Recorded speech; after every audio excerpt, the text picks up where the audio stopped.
আদায় করার জন্য ব্যস্ত, দুনিয়ায় আপনি সুখে থাকার জন্য ব্যস্ত হয়ে আছেন।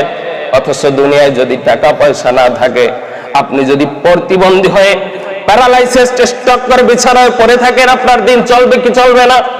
জবান খুলে বলেন, চলবে কি চলবে না?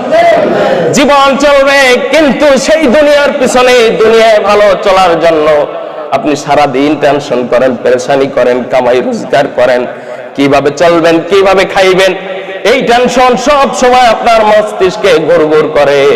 অথচ পরকাল এমন একটা জগৎ, যেই জায়গায় আমল ছাড়া চলা সম্ভব নাই, সে জায়গা নিয়ে একটাবার চিন্তা আমরা করি না। সেই জায়গা নিয়ে ভাবনা ভাবি না। আমার ভাইয়েরা, মৃত্যুর সম্মুখীন যে হবেন, কি নিয়ে হবেন? কি নিয়ে হবেন? আপনি কি আমল নামা নিয়ে মৃত্যুর সম্মুখীন হবেন? পরকালীন জগতে চলার জন্য, দুনিয়ার জগতে চলার জন্য যেইভাবে টাকার প্রয়োজন, সম্পদের প্রয়োজন আছে না নাই? আছে না নাই? দুনিয়ার জগতে চলার জন্য যেইভাবে সম্পদের প্রয়োজন আছে, তদ্রূপ পরকালে চলার জন্য নেক আমলের প্রয়োজন আছে না নাই?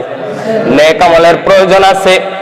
আমি যখন স্বাভাবিক চিন্তা ভাবনা না করে ঢাকা যাওয়া প্রয়োজন, আমি যদি ঢাকার উদ্দেশ্যে রওনা দেই, পথিমধ্যে যদি দেখি 300 টাকা নিয়ে আসছিলাম, টাকা অর্ধেক পর্যায়ে কি শেষ, প্যাকেরাত যায় অথবা মাওয়া যায়, টাকা কি শেষ, বিপদে পড়বো কি পড়বো?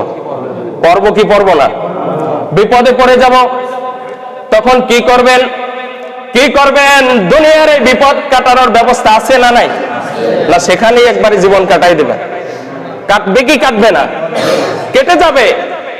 বাসার নাম্বার নিয়ে যাই, কোনো ভাবে অন্য একজন মানুষ আপনাকে সাপোর্ট দিবে, অথবা বাড়িতে ফোন দিয়ে কারো কাছে কোনো নাম্বারে ফোন দিয়ে বলবেন, আমি এরকম রওনা দিয়েছিলাম, পথিমধ্যে আমার টাকা শেষ হয়ে গেছে, কিছু টাকা পাঠাও।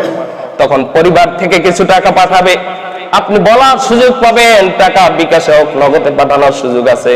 কিন্তু পরকালে যেই আমলের দরকার, সে আমল ছাড়া যদি যায়, সেটা পাঠানোর সুযোগ আসেনি।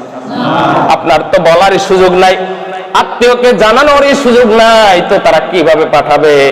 সুতরাং যেই দুনিয়ায় চলার জন্য টাকা না হইলেও চলে ফিরে আসা যায়, সেই দুনিয়ায় টাকার জন্য, সম্পদের জন্য, বাড়ির জন্য, অর্থের জন্য পাগল পারা হয়ে আছি। অথচ যেই কবরে নেক আমল ছাড়া চলা যায় না, সেই কবরের কথা ভাবি না। সেই কবরে কি পরিমাণ সম্পদের প্রয়োজন, সেটা নিয়ে আমাদের চিন্তা নাই, মাথা ব্যথা নাই। যখন মৃত্যু হবে, তখন আফসোস ছাড়া কোনো কাজ হবে না।